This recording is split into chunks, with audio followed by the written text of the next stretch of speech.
Hey, it's Nate with Pulse PEMF, and it's time for a new series of videos to help you get the best results with your pulsing sessions. After spending countless hours with our incredible technology and gleaning from our founder, Paul Webb, I've consolidated 7 questions that we can ask ourselves to keep our pulsing sessions principle focused. Not protocol focused, principle focused. These proven principles can produce the exciting results that we know Pulse can provide, and it makes the experimentation and exploration of PEMF that much more satisfying and simple.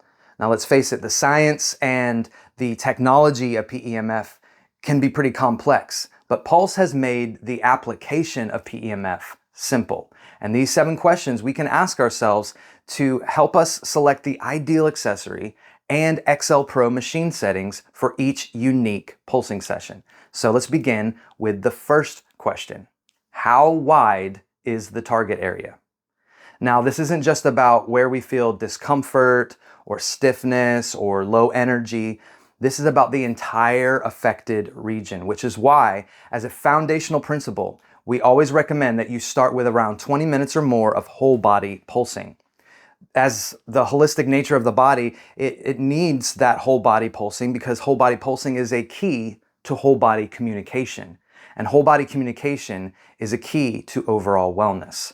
Now, after whole body pulsing, we can start zeroing in on the areas of interest using our focused accessories. And so for example, let's look at 2 body regions that we can look at that the width of the area would determine the type of accessory that we want to use. So first, let's consider the hips. The hips are a common area of stiffness and discomfort. And with an area like this that's located at the hinge of the body, we need to consider the surrounding areas as well, because the hip can affect the upper legs and it can affect the lower back.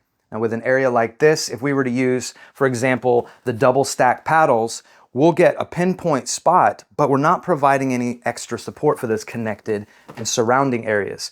So it might be better to use the medium square pad or the large square pad to focus the pulse on the hip, but then also provide additional support simultaneously to those connected and surrounding areas. By providing additional support for the surrounding areas, we're providing more support for that target area. But bigger isn't always better, so let's look at our next example, the wrist and the forearm. If you need more energy in your wrist or your forearm, a bigger accessory isn't necessarily going to produce better results. So with a smaller target area, we can use the cube, the rings, or the paddles, and we can focus the pulse on the exact pinpoint spot that we need. And when you hit the hot spot just right with the pulse, there's no sensation like it.